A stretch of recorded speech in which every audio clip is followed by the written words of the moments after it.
Sweden summons Russian envoy over NATO membership threats. Here's a summary of the article.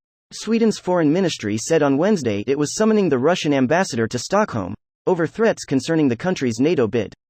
The Nordic country abandoned last year, alongside neighboring Finland, its military neutrality and sought NATO membership, following Russia's invasion of Ukraine in February 2022. In a long-winded statement shared on the embassy's Facebook page titled, "A Swedish Step Toward the Abyss," the ambassador said that if Finland and Sweden join NATO, the alliance's borders with Russia would almost double. Swedish Foreign Minister Tobias Billström said his ministry was summoning the Russian ambassador to make a clear statement against this blatant attempt at influence. The Nordic countries' joint bid to become NATO members has been riddled with roadblocks, most notably due to diplomatic rows with Turkey, and to a lesser extent with Hungary. Turkey has said this month it intends to ratify Finland's bid, and Hungary's parliament already approved it, whereas Sweden's bid remains pending.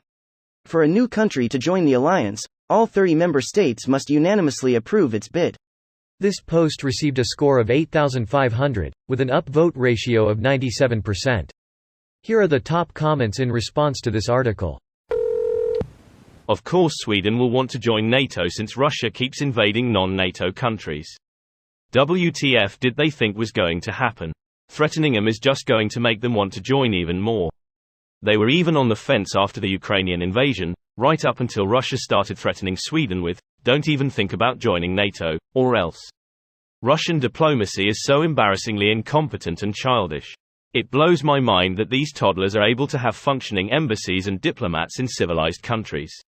Their diplomacy is pretty nuanced. They have a lot of options to choose from. 1. Make a threat. 2. Make a veiled threat. 3. Make a nuclear threat. 4. Make a vague threat. 5. Attack. 6. Retreat and surrender. 7. Pink mist everywhere. 1. Spaghetti in pockets. Mortimer, is that you? Somebody tell me they know where this is from.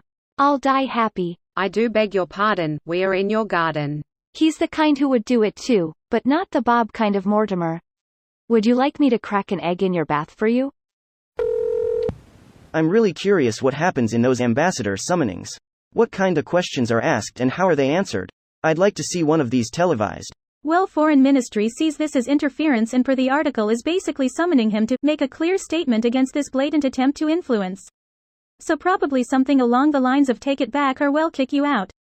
Or something along those lines. Russia has learned the hard way about the law of unintended consequences, a frequently observed phenomenon in which any action can have results that are not part of the actor's purpose. Now they know, I suppose. Russia has learned? Like when? You overestimate them a lot. Well, on Russia state TV some panelists argued to end the war. Their argument was that NATO countries and the US has much more economic power than them. Is that panelist dead yet? It seems like anyone that speaks out about Russia's actions has an incredibly short lifespan after speaking out. No, they sometimes allow contrarian opinions on the show, usually for the good Russians, to shout them down with facts and logic. It's either that or they're preparing the population for the inevitable.